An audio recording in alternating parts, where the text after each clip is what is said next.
I did not plan to make this video, and I'm trying to pull back from putting out and publishing videos of prophetic dream warnings of World War III that I have received from God for health reasons at this current time. But I'm still getting a ton of them, probably 2 to 3 a week on average. Some weeks just 1, other weeks 4, but it's a constant flow. I can barely keep up. I have a huge backlog. I have probably 30 to 50 videos to put out that I could put out tomorrow if I could do them all overnight. It's just not the right time.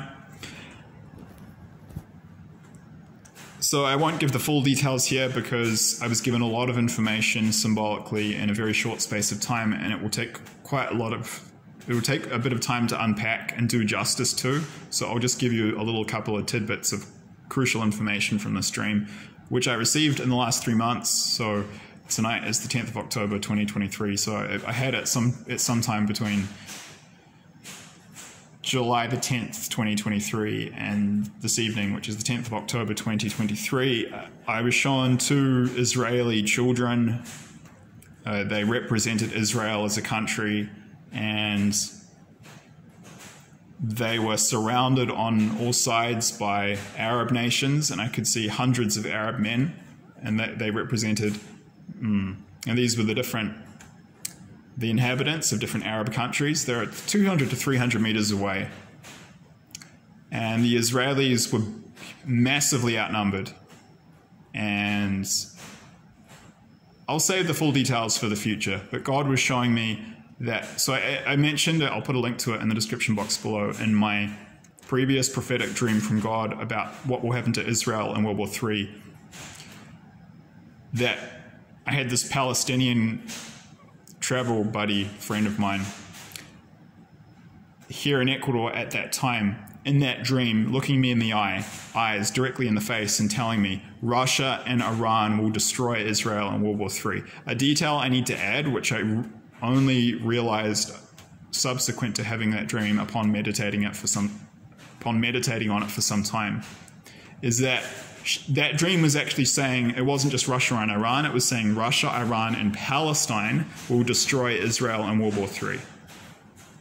So this more recent dream I had, it was saying other Arab nations will be involved. Multiple Arab nations and Islamic nations. And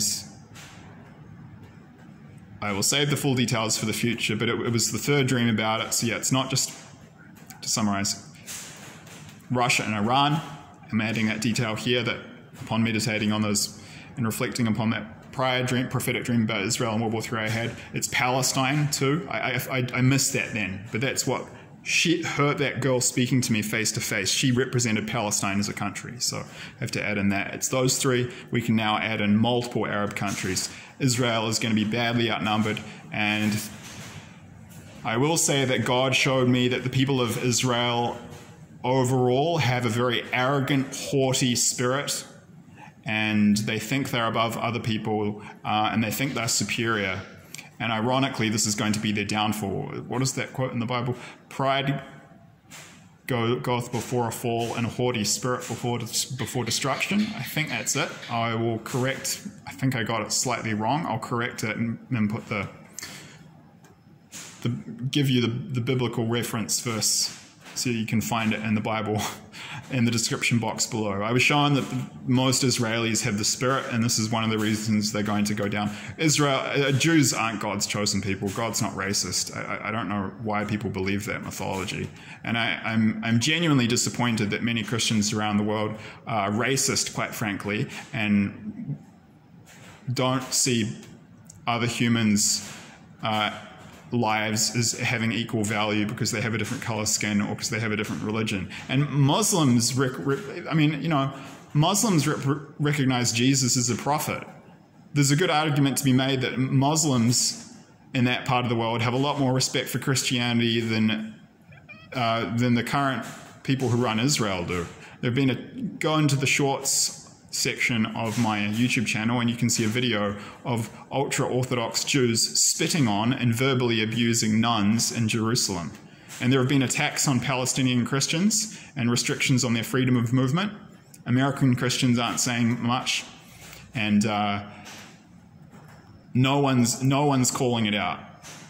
The Jews aren't God's chosen people. God isn't racist. God loves everyone equally. And quite frankly, if there was a chosen people, the state of Israel as it is now would be the last place that God would pick, because it's not that Jews are bad, but the country is sick and it's in a state of mass psychosis, and they've been whipped up into a state of hatred, and their government dehumanizes Palestinians by calling them beasts and things like this. And I'm not here to educate people about the history of that conflict, but Israel started it, and I don't care anymore. If that upsets you, then unsubscribe, please, because Israel will be destroyed, and they were going to bring it upon themselves. And Miko Palid talks about that. Go have a look at the video I just posted. I think the title is George Washington's warning to America about Israel. Go watch that. Click on the description section. You can go find his work, and he says, yeah, like he's an Israeli. He says it's a racist apartheid state. We're bringing it on ourselves. He even says that Arabs are better fighters, man for man, and braver, things like that. But he can say things about Israel I can't, because I'm not a Jew and I'm not an Israeli. But God has shown me, yep, third dream, Israel is going down. And I'll find there's another biblical verse I want to mention here. It's about the importance of having mercy, because if you don't have mercy and you show grace to others, none will be shown to you. So none will be shown to Israel, because collectively this is a country that doesn't seem to have learned much about karma. And God also showed me, one last thing I'll mention, apart from the fact that I was being symbolically shown, the people there have a very haughty, arrogant spirit, which is, a classic warning sign that terrible things are about to happen to your country when you have that spirit. I was also shown that spiritually that they're less mature than the Muslim countries around them. That the Muslim countries, believe it or not, are spiritually more evolved and wiser and more positive. And I would believe that 100%, because love thy neighbor. As Christians, we're supposed to love our neighbor. Israel's policy, hate thy neighbor. Well, how do you think it's going to end when you're outnumbered by Arabs, and to the tune of tens of millions? You don't need to have to know about prophetic dreams to know where this is going. And for the record, I'm apolitical. I'm not pro-Palestinian or anti-Israeli. I'm pro-truth. And if you don't understand that Israel is the aggressor and Israel is in the wrong here, and they have all the power and the strength, and they are abusing it, and the onus is on them to clean up their act, not that of less developed, poorer, less technologically advanced surrounding Arab countries, well, then you need to educate yourself, because I'm sorry, you're wrong. If you think that Israel is in the right, because they're not, and as you sow, so shall you reap. I'll give all the full details in the future. There's more to unpack, but yeah. Israel is going to be destroyed in World War III by Palestine, Russia, Iran, and a coalition of Muslim and Islamic Arab countries. That's what God showed me. I believe that dream was from God. I believe it was a warning. Please refer to the description, the disclaimer in the description box below. And it's horrific to see what's happening to so many Israeli civilians being slaughtered, but quite frankly, what do you expect? As Miko Palid says, go watch his video that I mentioned below, I just mentioned before, Israelis are bringing this on themselves. I can't speak for Israel, but I can agree with him. Thank you.